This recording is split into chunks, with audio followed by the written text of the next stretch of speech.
Financial freedom का अर्थ है कि कोई व्यक्ति अपने एसेट से इतना इनकम जनरेट कर लेता है जिससे उसकी दैनिक दिनचर्या आसानी से चल सके। फाइनेंशियल फ्रीडम कौन नहीं पाना चाहता, हर व्यक्ति चाहता है कि वह फाइनेंशियली फ्री हो जाए, लेकिन यह कैसे संभव है? आइए जानते हैं। मनी मैनेजमेंट की सीरीज में आपका स्वागत है। मनी मैनेजमेंट में हम धन के स्वभाव को समझेंगे कि यह कैसे वर्क करता है।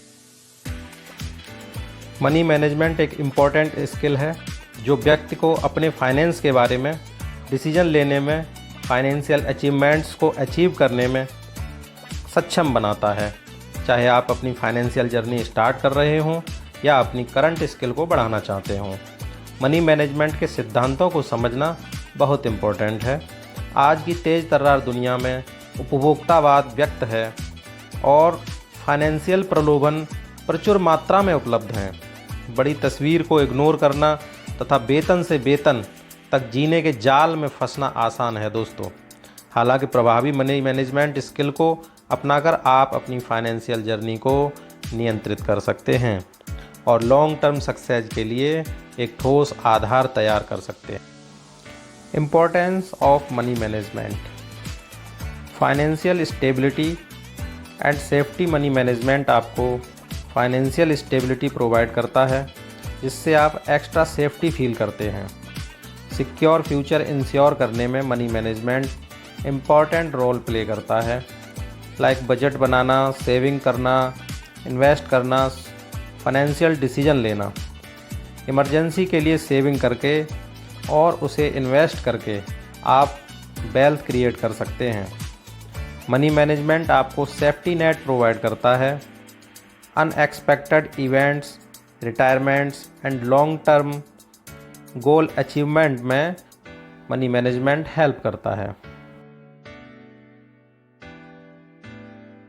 3 pillars of money management: budget, saving and investing. अपनी इनकम और एक्सपेंस को मैनेज करने के लिए एक रियलिस्टिक बजट बनाएं। दोस्तों, हम अपनी इनकम को 50%, 30% और 20% के रेशियो में डिवाइड कर 50% को हम अपने घर खर्च में यूज कर सकते हैं, 30% हम अपने वांट्स में खर्च कर सकते हैं और 20% हम अपने बजट को सेविंग कर उसे इन्वेस्ट कर सकते हैं। दोस्तों, हमको अननेसेसरी जो खर्च हैं उनको आइडेंटिफाई कर उनको रोकना होगा। इसके बाद दोस्तों, हमें एक आपातकालीन निधि या इमरजेंसी फंड बनाना है जो आपकी सैलरी का 6 गुना हो सकता है और आपके मंथली खर्च का 12 गुना हो सकता है। इस फंड को हम अपने सेविंग अकाउंट में ऑटो स्वीप फैसिलिटी को इनेबल कर इसको फिक्स कर सकते हैं।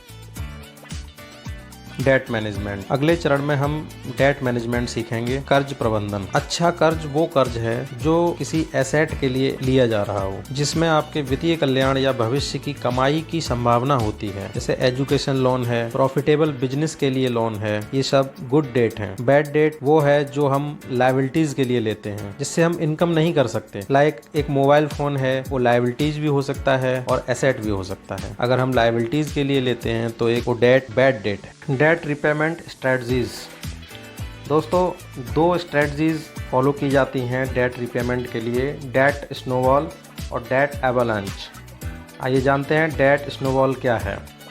डेट स्नोबॉल या ऋण स्नोबॉल एक ऋण पुनर्भुगतान रणनीति है जहां आप ब्याज दरों की परवाह किए बिना पहले अपने सबसे छोटे ऋण का भुगतान करने को प्राथमिकता देते हैं और आप सभी ऋणों पर न्यूनतम भुगतान करके शुरुआत करते हैं और फिर सबसे छोटे ऋण के लिए अतिरिक्त धनराशि लगाते हैं।